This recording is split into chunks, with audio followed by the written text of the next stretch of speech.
As a women's health professional, you know the menstrual cycle is a vital sign, but are you equipped to support your clients when they come to you with menstrual cycle issues?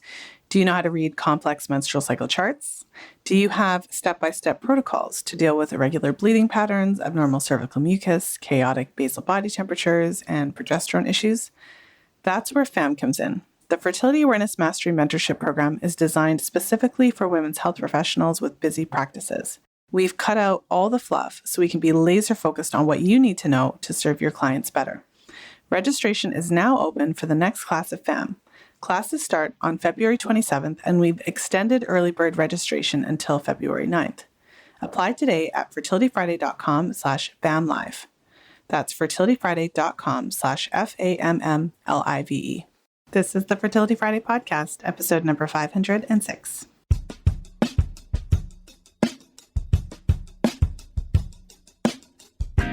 Today I'm sharing my interview with Amy Baldwin and April Lampert of the Shameless Sex podcast. Amy is a sex and relationship coach, certified sex educator, lead educator for Uberlube, as well as co-owner of a mother-daughter-owned online pleasure boutique, and was also voted 2022's Sexpert of the Year. April is vice president and co-owner of Hot Octopus, an innovative pleasure product company, and was voted Woman of the Year in the pleasure product industry. Together, Amy and April combined forces to create the Shameless Sex podcast, inspiring radical self-love, sexual empowerment, and shame-free intimacy. And in today's episode, we're talking all about their new book, Shameless Sex, Choose Your Own Pleasure Path to Unlock the Sex Life You've Been Waiting For. And just a friendly warning for those of you who are listening to this podcast in shared spaces or perhaps in the car with little kids, definitely today's episode is dealing with adult content. So just keep that in mind when you're listening. So without further ado, let's go ahead and jump into today's episode.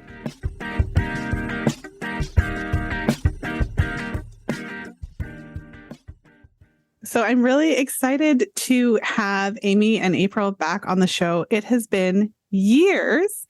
And I'm so thrilled to have you and congratulations on your book, Shameless Sex. I'm so excited to dig in and talk a little bit about it. So for the listeners who it's been a while since you've been on the show, I would love to ask a couple of questions. So I want to hear, just tell the listeners how you got into this work, what inspired you to start the Shameless Sex podcast. And I'm also dying to know what inspired you to write your new book. And Lisa, just real quick on it's been years. I feel like you look younger. You get younger by the year because I'm like, oh my goodness, you look amazing. So it's so nice to see you. I was like, oh, the years have been good. We're like a fine wine. We're all like a fine wine. We just get better with age. So I just had to say that. And likewise, you two, yes. Oh, so that's my cue. Okay, so let's see. April and I are the short version of our journey in the shameless sex realm. I personally got into the human sexuality field when I was 18. I'm 38 now. I'm not in my 20s. 38, where I took a human sexuality class at my community college here, and I loved every second of it and had so many questions about my own body and other bodies and orgasms because I didn't understand it. And I decided if I was going to go to school for a long period of time, I might as well go to school for something I loved learning about and had a lot of questions about. So it was human sexuality. And fast forward to my mom and I opening up a mother-daughter sex shop in Santa Cruz, California. We had that for 12 years as a brick and mortar. It's called Pure Pleasure Shop. Now it's just online. April and I were already BFFs, and she was the first and only friend I've hired. And she ran the shop for a year with us. And from there, we both kind of transformed into the sex toy realm. So we were, obviously working with sex toys on the retail floor. But we started working in the manufacturing side. So I've worked for many brands, but now I primarily just work for Uberlube as their lead educator. April was the head of global sales for Fun Factory, amazing company. And fun fact about Fun Factory, the very first vibrator she ever owned was theirs. And I gave it to her. You did? When I was convincing her she should work in a sex shop. And now she's co-owner of an awesome sex toy company called Hot Octopus. Anyways, through all of this, we knew that we would do some sort of creative collaboration in the human sexuality field. We just never knew what it would be. And in 2017, we guested on Sex with Emily. And she is a dear friend of ours and one of the number one podcasters in the world when it comes to sex. And one of the longest running. Yeah. She's had her podcast for, I think, 18 years. Yeah. Wow. Yes. She wins the prize. Yeah, she wins the prize. And the episode that we were on was called Orgasm Squirting in the Year of Anal Licking. If you want to know more about that, go look up that episode. But it's hilarious. Yeah, it was hilarious. And you're like, what was the year of anal licking? Anyways, you have to listen to find out. But we loved it, and we loved every second of it. And we loved our dynamic. And so we decided to start a podcast. And that's when Shameless Sex was born. In 2017, we released weekly episodes ever since then. We've never missed a week. And the book, fun thing about the book is we were both small children who wanted to write a book when we grew older. We're like, one day, we didn't know each other then. But what we said to ourselves, one day I'll write a book. And so I always wanted to write a nonfiction book too, because I don't really read fiction. It's rare, maybe when I was a kid, but I realized that when we were talking the other day, I think I looked at a journal entry and it said that I didn't want to write a novel, wanted to write nonfiction. So isn't that weird how you can manifest things? Yeah. That's awesome. And then so we came up with this concept in 2018, actually kind of when we met you and you guested on our show. And so it's like we call it's like a choose your own adventure book, but it is nonfiction. So but choose your own adventure is trademark. So it's a choose your own pleasure path book. And we came up with it because one, there wasn't anything like that out there, but also, so the premise of our podcast for Shameless Sex is very much like, we're not going to tell you who you should be as a sexual being because you are your own person and we're all very different. So instead, we give you a lot of tools, practices, concepts, ideas, and how you can figure out who you are, how you want to navigate sex and relationships. And a choose your own pleasure path or choose your own adventure seemed like the best way to do it. But in 2018, we were not fully ready to write the book so it took about 3 years until an agent reached out to us and said, have you ever thought about writing a book? And we're like, actually, yes, we have a concept that's been on the back burner for about 3 years. And it took about, 2 years to write it? Yeah. 2 years to write it? We also had tons of content from various experts, a lot of different guests that we've had on the show that are doctors and therapists and sex educators and just podcasters, that we have content for days. And it's how can we combine all of these facets of our work that we already had instead of reinventing the wheel? How can we help people that don't have access to podcasts or don't want to listen to podcasts? Because I know a lot of people that have no idea what a podcast is still. Mm-hmm. They're like, is that like that you do? I saw you on your podcast. And I'm like, oh, cool. So I hear that all the time. And I'm like, do you mean you listened to it? And they didn't even watch it on YouTube. They say they saw it somewhere. I think they just saw it maybe in media. But anyway, that's cute. That is kind of where the book was established from. Choose your own adventure and take all the experts and combine their knowledge into one thing that you can carry with you. Mm-hmm. Well, I'm going to share something that I don't know if it's silly or not, but I'm going to share it. So when I got your book, because I'm holding it, obviously, in my hands, and I saw the title, obviously, Shameless, I can't talk, sex, same title as your podcast, it finally occurred to me that it was more of a deeper meaning. I mean, maybe it's just lost on me. Maybe I'm just like one of those people. Whew. But then I open your cover and there it is right there. Shameless, adjective of a person or their conduct. See, I can't talk today. I'm going to do that again. I have this. I'm going to cut it out. Yeah. This is what's going on. I can't read. Shameless, adjective of a person or their conduct characterized by or showing a lack of shame. So I feel like that is such a great place to start, because I really don't think that when we first connected that I thought about how, deep it goes and the kind of more important message of taking the shame out of sex. So I'd love to hear just a little bit more about that. I mean, now that you've interviewed so many people, you've written the book, I can just imagine some of the conversations that you've had. Tell me more about that. I just want to hear more about it. One thing that we realized, because when Amy and I first started our collaboration, we knew each other very well. We were friends for a long time, as Amy mentioned. And so we knew each other. And one thing that we both we were very shameless in our conversations around sex. And we talked to a lot of people because we were both, again, we were educators, people at sex toys. And Amy did a lot of workshops because she is a certified sex educator. She has been for a very long time. And so when we were having our conversations and talking about the podcast and the goal, we were like, we're going to eradicate shame and help the world be shame-free. And then we realized, wait a second, it took a little bit of time, but we realized, okay, shame is also, although it can be a hindering factor on pleasure and people having the pleasure that they deserve and that they desire, it's still a part of who we are as beings, as sexual beings, as human beings. So eradicating shame and making sure that people are shame free is not our goal. We don't want to make anyone do anything anyway. We want to help them see that their shame is going to be a part of who they are, but it's still, you can utilize that and it can help you grow. And also you can maneuver through the shame experiences. And shamelessness, I think, is almost honoring those pieces of you, maybe those darker pieces, those shadow pieces, and moving forward to knowing that it's a part of you and almost utilizing that as a reason that you are the unique, beautiful person that you are, and that you can be sexual and sexy, even if you have shame, no matter if it's an STI, you think you have, right, like ugly bits, which I was like that for a long time. I didn't appreciate my vulva, or you think that there's weird pieces of you or that you're broken. None of those things are true, by the way, because you're not broken. You're beautiful. Yeah, it was important for us to help people see that, one, we all have shame. We all have some form of shame and trauma. And if you don't, then come talk to me because I have questions for you.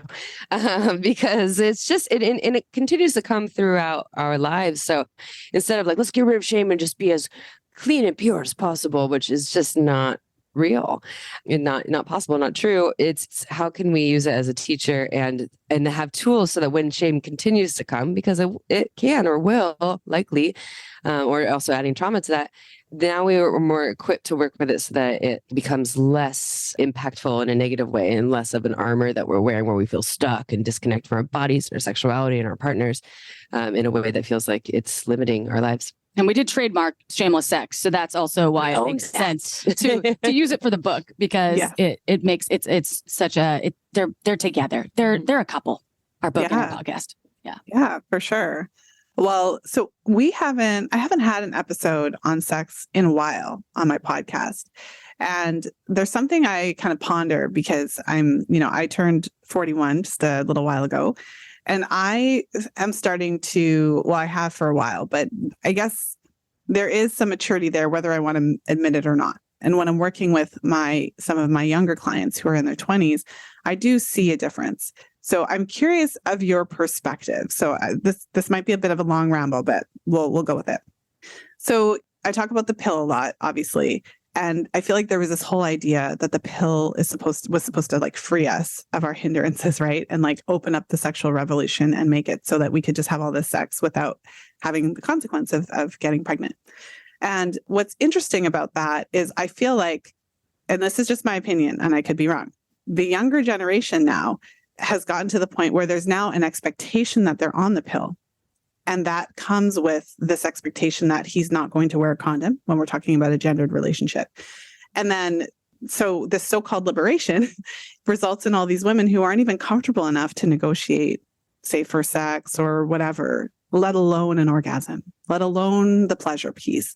And I'm really curious if you found anything similar and what your thoughts are on that. And like I just want to hear what you think about that and what we can do about it. Mm-hmm. Well, I will say for sure the pill, the IUD, the hormonal IUD, which is, I think, not maybe as, for me, the IUD was horrible because my body rejected it. But there's non-hormonal ones that Amy even got pregnant on, which she was like, okay, yeah. And I've had many friends get pregnant on the IUD that was non-hormonal. But the pill, it can have its benefit. I feel, and just a side note, tangentially speaking, I'm 41 as well. My partner has a vasectomy and has had a vasectomy for many years. We've never tried to get pregnant because he has 3 kids. And so I talked to his 3 daughters. Actually, they're all over the age of 19 now, 19 to 29 in between. And this is why I feel like I do have a good perspective on this. But when I went to the gynecologist, and this is the side note, because I was 41 or at the time I was 39 and going through hormonal shifts and not understanding what was happening. I was like, I'm kind of a raging. And I don't really like where I'm at, where I feel like my sexuality is shifting and what can I do? And it was just like the birth control pill was pretty much just what was, and also I was having really bad cramps and things like this and really heavy flow. And that was what was offered to me, even though I actually didn't want to explore that again. I got off the pill a long time ago because I didn't want to put all those hormones in my body. So you need a partner that had a vasectomy. And my partner had a vasectomy. And then it was like, no, but you should, for your period being heavy, you should, it was, I thought the only recommendation. There were no other options. I asked about other options, and that was it, right? And it was perplexing to me. And then I wondered, okay, and I'm not going to go down this rabbit hole, but I was like, how much money does the medical Western doctor make for prescribing these pills, right?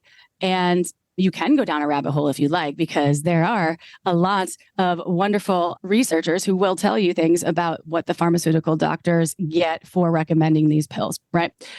So anyway, so coming back to your question, there's, I think, a mixture of people thinking it is the solution that can help you have less periods, sometimes no periods, right? Which people get annoyed by their periods. They do. They get really bummed. And some people have cramps. Some of the younger women, some girls get really bad cramps or really heavy flow.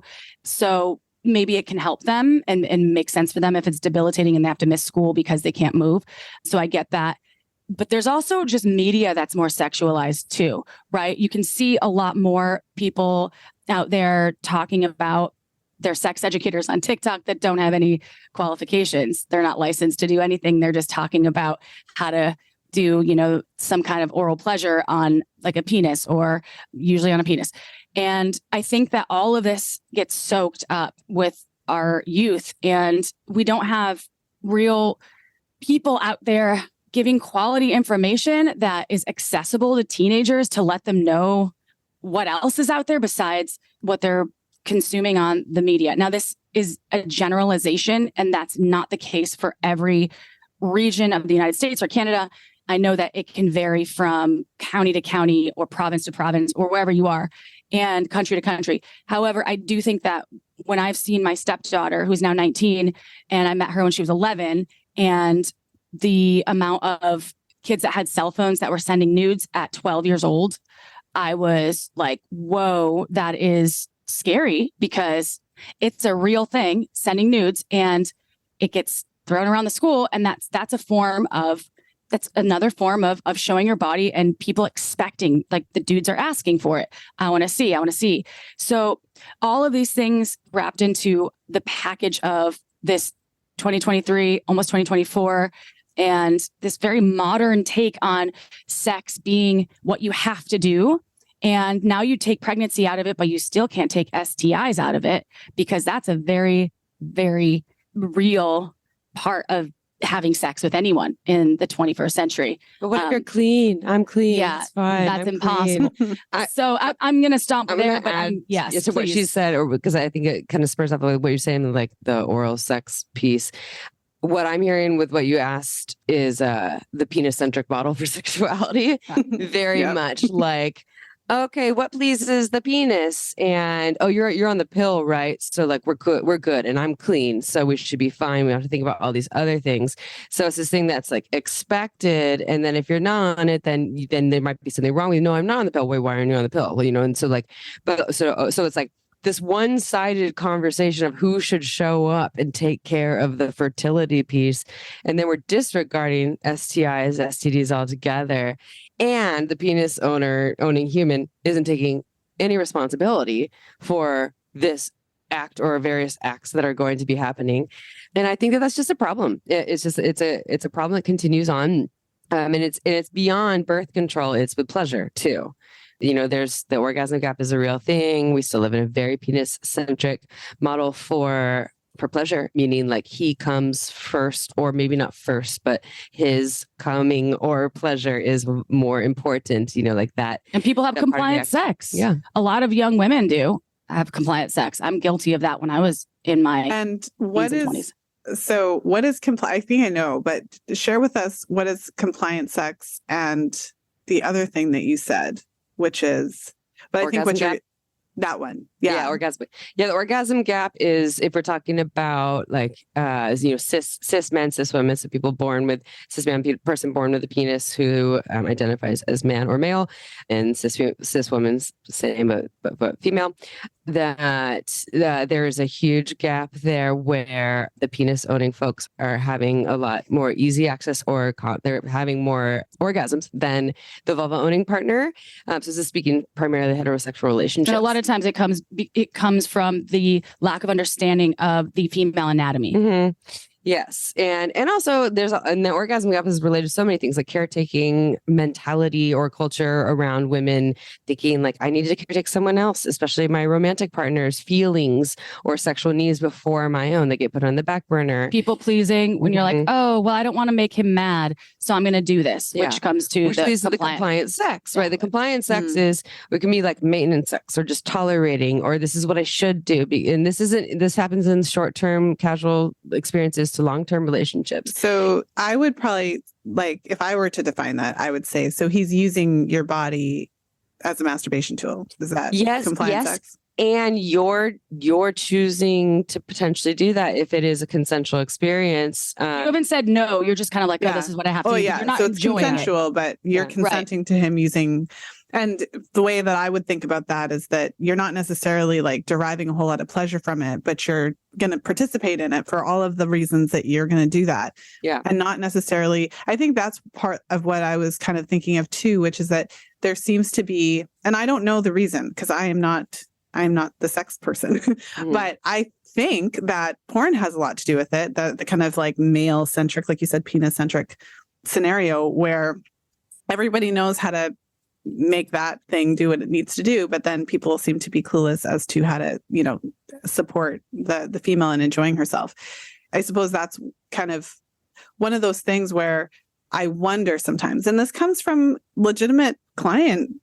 Like I do all these programs with clients. I work with clients all the time. So I teach fertility awareness. So in order for you to use this method for birth control, I mean, there's benefits, right? If you're not on hormones, the hormones can have a negative effect on the libido and the sensation and things like that for some women. And so there's some benefits there.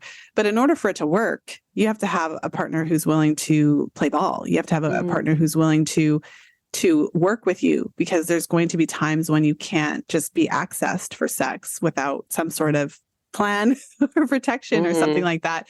And I just feel that there seems to be, maybe it's just me, a growing number of women in particular who may not feel comfortable doing that, or just, I don't know if it's just the kind of unsaid expectation that your body is there for his pleasure. And have you read the book Girls and Sex before by Peggy Ornstein? She also not recently, in the last like 5 years, she wrote Boys and Sex, but Girls and Sex, she talks about, so this is written like, I want to say like 10 years ago, maybe 8 years ago. Maybe, yeah. But she was saying that, so the statistics for young people in the United States, at least, having penetrative sex is actually, it's not that they're having sex earlier, they're actually having sex later than they were years before. But girls are giving blowjobs at younger ages than they were before. Why? Because it's for attention. It's what you're supposed to do to get the attention of your boyfriend or the boy that you're into.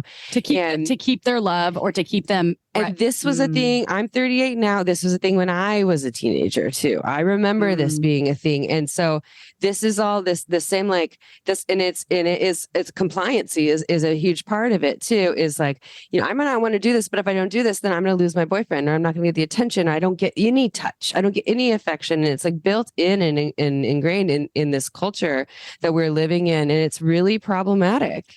Well, it's like, it's very black and white, where it's like, if you don't do that, you're a prude, or if you go all the way, I hate that still, but if you have sex with your partner or too many partners, and I'm using too many with air quotes because there's slut shaming then, right? So, and that's a lot of, and I'm probably speaking more for those folks that are teenagers having sex, and that's part of shifting, I think, the mentality. So it starts from a place of talking about pleasure instead of talking about what sex and pleasure for your own body. So taking ownership of your own pleasure and doing something because you want to, and you're a big yes, and it feels good, or saying, hey, no, and taking ownership of what you want. And then it goes on the flip side too, or all of, right? No matter the gender of the human, making sure and taking into effect what every person or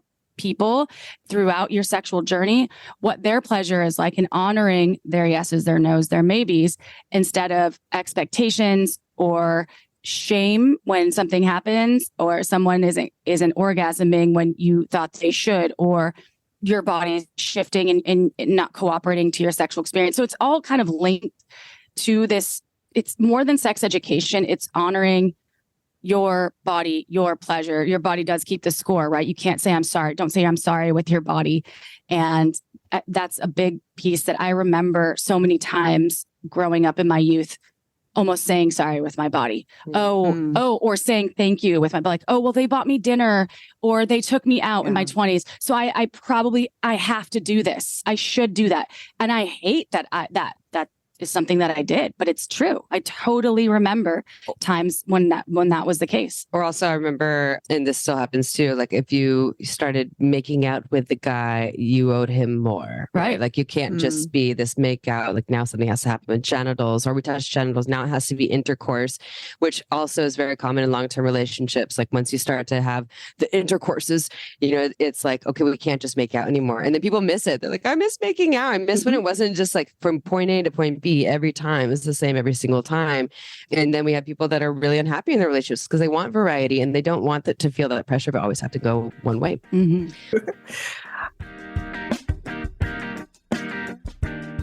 Popping into today's episode with an incredible resource to share. Today's episode is brought to you by my top resource for women's health professionals, How to Interpret Virtually Any Chart Your Client Throws at You. Our new ebook breaks down complex chart interpretation into an easy step-by-step process. Head over to fertilityfriday.com/chart to snag your complimentary copy today. That's fertilityfriday.com/chart. Now let's go ahead and jump back into today's episode.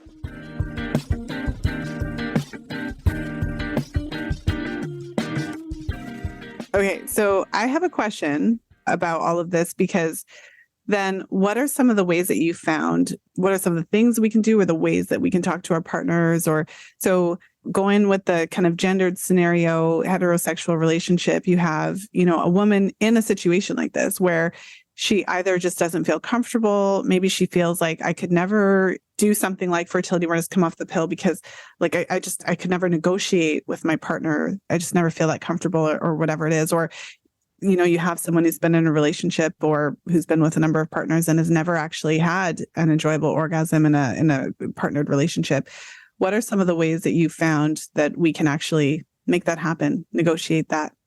Yeah, it sounds like a communication issue. And in our book, we talk about... It always is, isn't it? It always is, yeah. People ask us sex questions, but it almost always comes out of communication. But we talk about not just talking about sex, we talk about talking about sex, which in itself can be hard, right? If talking about sex is difficult for you, then the step before that is to talk about how talking about sex is difficult for you and how do we even talk about sex. And isn't that weird? Good, though? I don't think so at all. I think that that is literally what you said, like the first step. I wouldn't have thought about it like that, but I mean, you just fully say, this is awkward for me. I don't really know how to talk about this. That makes it so much easier to talk about it. Like, I know I want to talk about it or I need to talk about it, but it's really hard for me to talk about it. Or I know people who are in relationships with partners who the partner doesn't seem to open up to talk about sex. So instead of just trying to have a conversation about sex, let's have a conversation about talking about sex. And, here's what's really important to me. Here's what I'd like to talk to you about. Here's my fears in talking to you about this. I'm afraid of losing your love, of being too much, of not being enough, of saying it the wrong way, of whatever, offending you. And also this is, and so when we talk about talking about sex over here, we're really big on like outing, like you said, when you're outing the awkward, the discomfort, the fear, because once you kind of highlight the elephant in the room, it's not really there or at least as big or strong as it once was. And also like embracing the fact that talking about sex can be uncomfortable and awkward. And when you get really good at it, it can be really fun and enjoyable and playful.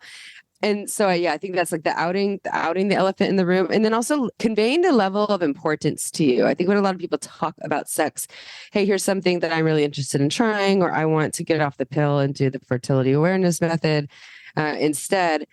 You might just like go over but your partner might not even take it in at all unless you say, this is really important to me. Like, this is like one of like a core value to me or something that is really important to me to incorporate into my life. Like, I really want to get off birth control and I want to do the fertility awareness method, and I'm scared. And I need to, in order to feel safe, I need to be able to feel safe with you and to work with you. And this isn't going to go away from me because it's that important to me. Are you willing to work on this with me? Can land far better than I have an idea. And are you interested in talking about it? Well, and I think that's really great. It's interesting because I feel like after you say it, it's like, well, yeah, that's so easy, but it's not always easy for us to think about how to broach these topics. And I think the good news for anyone who is listening and has ever been in a situation like that, or is really nervous about bringing up these types of topics. I mean, my experience on the other side as a practitioner has been quite positive. I find that most of my clients, in their relationships, they're able to find a way to talk about this. And often their partners are really receptive, especially because, I don't know, they just like, if you're in a relationship with a person who cares about you, they want you to be happy. And so if you express that to them, like generally speaking, so to give hope to anybody who is nervous about having those conversations, I was thinking of another topic, just what you were talking about with the orgasm gap.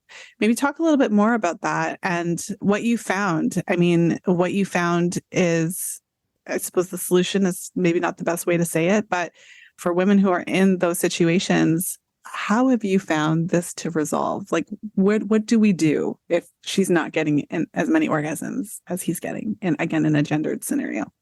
Well, okay. So there is so much research about this very topic, meaning there's research, the orgasm gap. I think they've been doing research since probably the early 2000s. And when people discovered that the clitoris wasn't just what you see, right, outside of on the vulva, it's like, oh, it goes way deeper. It's erectile tissue.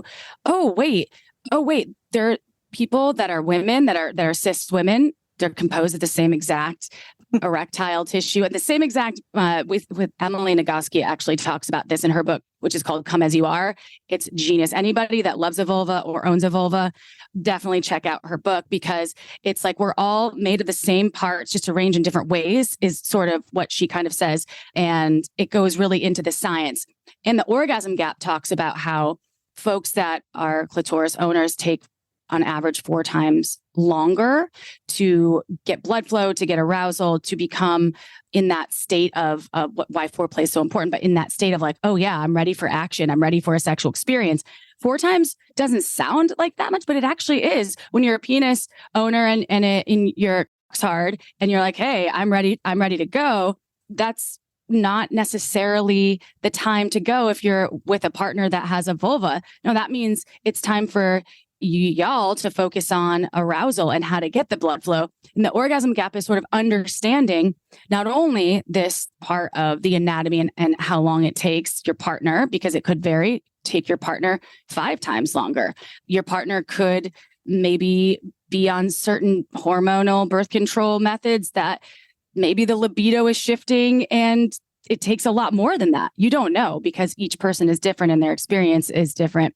But this is statistics and averages, right? And so this orgasm gap also talks about how a lot of couples that are like lesbian couples, for instance, they have way more orgasms than a lot of hetero couples because they understand this gap. They understand each other's bodies.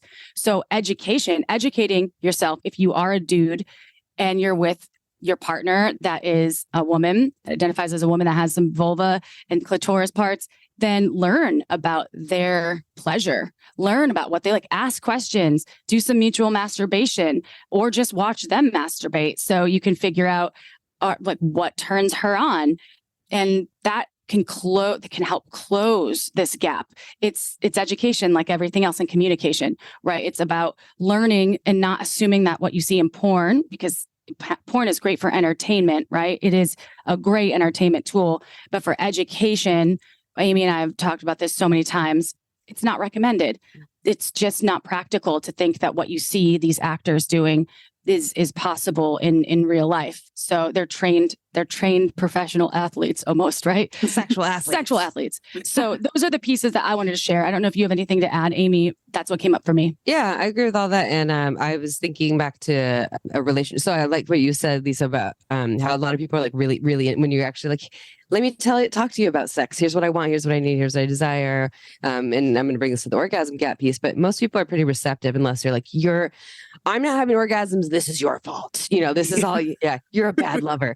That's not going to land so well. So I'm big on, and we are, this is in our book too, is phrasing things as like a we thing and less of a problem and more of a bonus or an opportunity to have deeper connection, or like we have good sex. Let's have great sex. And here's what I think can really help. And I'm not saying like don't both someone, or I'm not saying to bullshit someone, right? Like if you don't think the sex is good, don't say it's good. But if you go to someone and you're like, we have a problem and we're broken and you're just not getting me done the way that I want it, which is probably not your partner's fault in the first place because they, like April said, porn, terrible educator, and they probably had sex with a lot of people who didn't speak up and all kinds of things. I will say, though, I have had one experience personally with an ex-partner, won't say names, who I was feeling like I needed more, like what April's saying, more slow touch, more warm up, more time for my body to get online. I don't remember, this is years ago. I don't remember how I approached it. I thought I did a pretty good job. I'm pretty sure it did not go well, but that was... Did you take it personally? Oh, you know who I'm talking about. Yeah. Fuck yeah, I did. And and then I shut down. I was like, okay, it's not safe to ask what I wanted. It got turned around as to like why it was my problem, right? So I just want to say to everyone, that's why he's the ex. It's why he's the ex. Exactly. Yeah. I want to say to everyone that if you are really if you're really feeling like you're speaking as your most loving self, and you're saying this to someone and you're saying, this is something important to me. This is for deeper connection, better connection between the two of us. And it's a we thing. And they turn it around and make it a problem, which is what everyone's fear is. If I say this, I'm going to be rejected. I'm going to lose love. If that's what happens, this is not personal to you. And to know, like, still please take those risks, because it took me a while to figure out that it wasn't a me problem. It was a we problem. Like I had said, he just made it a me problem. And we have tips in our book for that very thing, because taking these conversations, and you probably did that, Amy, I wasn't there, but taking them out of the bedroom. Mm-hmm. Yeah, we were on a hike. Yes. Hike in the woods. Yes. And that was just a partner that was very difficult to begin with. Planned so well. And he was a bit of a narcissist. Well, yes, very much so.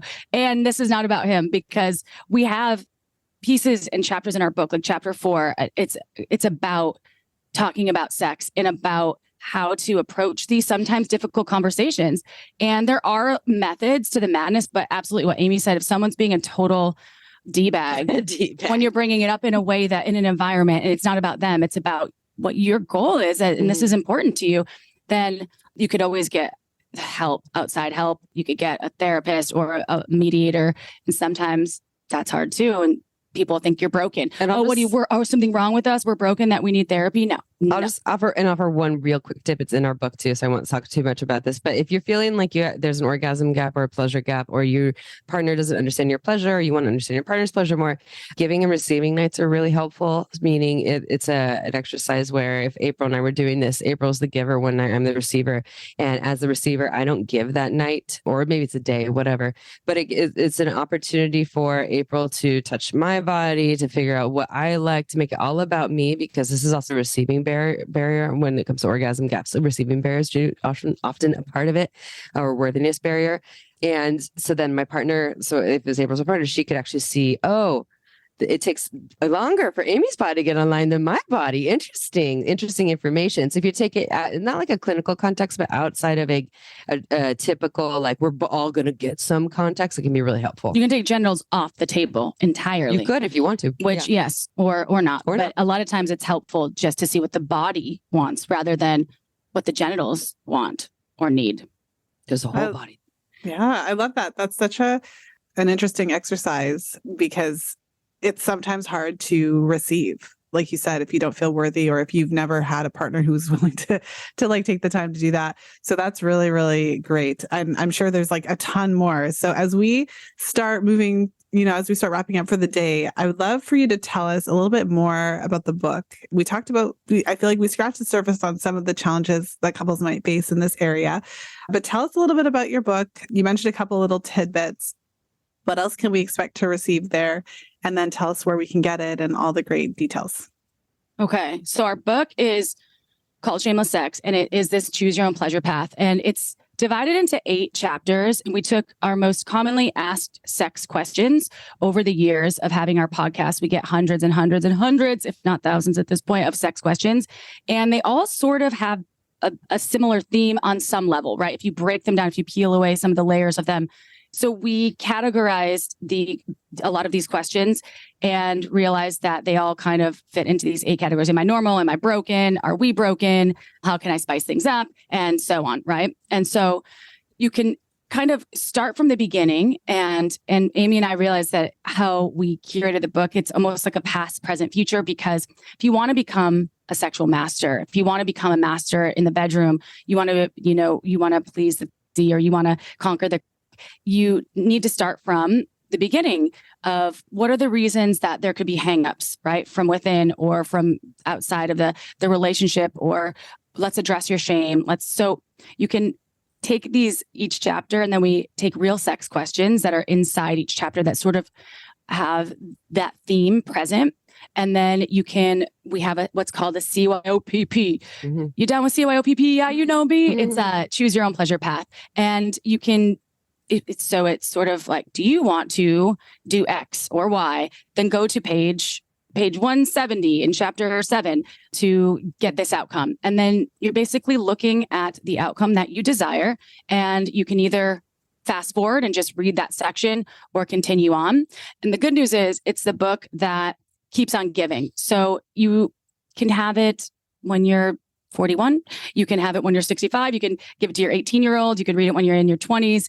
And each relationship is different. Each human is different. So even if you're in the same relationship, you're in a long-term relationship, it changes as well. So it's not just going to be the same thing ever. I mean, I've been with my partner for now maybe 6.5 years, and there's so many shifts that occur, right? And when you get to a certain point, you just realize, oh, my body's changing too. What happens? Or what happens after a baby? You have a baby. Now, wait a second, my body is different. And there's some people have different medications that affect their sexuality.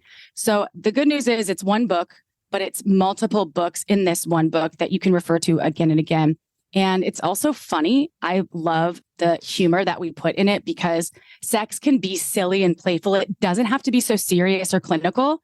It can be really fun. And Amy and I think did a great job of weaving in our own personal stories from time to time when it's applicable. But it's not about Amy and I's journey. This is about everyone reading the book. It's dedicated to you, that sexual being that's opening the pages and beginning to read it. So I'm so proud of it. And it's also on Audible. So we recommend, I love having the actual book itself, but we recommend if you like Audible versions, get both. And it really is a book that I'm proud to have written with Amy, and I've given it to my mother, my grandmother, all of my friends, and it's like, it reads well. So, and you two read it together? Of course. We did every other chapter. Mm-hmm. Awesome. And so I think people know where to get it, but share quickly where we can get the book, talk a little bit about your podcast, all the places where people can find you before we wrap up. So our book, you can get, we can go to shamelesssex.com is where you can find us. It's the easiest way to find Shameless Sex. There's a link there on where you can buy, but you can get the book pretty much anywhere books are sold. So you can go to Amazon, Barnes & Noble, your local bookstore. If they don't have it there, go ask them for it and have them order it, because we love our local bookstores. And you can find us on all the social media outlets at Shameless Sex Podcast. And we're mostly active on TikTok and Instagram, and go and find our podcast at Shameless Sex. And we release weekly episodes, as we said before, and we'll have Lisa back on our show. So come find Lisa on our show in the next couple of months. Awesome. Amy and April, it has been such a pleasure to have you back on the show. Congrats again on your amazing podcast and book. And I'm just really excited and thrilled to share this episode with my audience. Thank you, Lisa. Thank you. This was really fun. Thank you so much. Thank you for listening. If you enjoyed today's show, please share it with a friend. You'll find the show notes page for today's episode over at fertilityfriday.com/506. I hope that you enjoyed today's episode. It's always fun to connect with Amy and April, and I love their message, and especially our discussion about communication and opening up communication around sex between couples. I've always found that fertility awareness charting is something that really does open up that conversation. I think it's interesting that it's only when a woman is coming off birth control, or I shouldn't say only, but often when a woman's coming off birth control, that these conversations open up. Because of course, if you're on hormonal contraceptives for some reason, we think that it means that pregnancy is possible. So I would certainly argue that regardless of your type of birth control, if you you are having sexual activity with another human being, it is important to discuss that possibility of pregnancy and to really open up that conversation of what would you do if, and how the different ways that you might be open to managing your fertility, especially if you're looking to avoid pregnancy. So I don't think it should be that way where it's really only when we're using fertility awareness that the topic really comes up, or when we're not using hormonal contraceptives.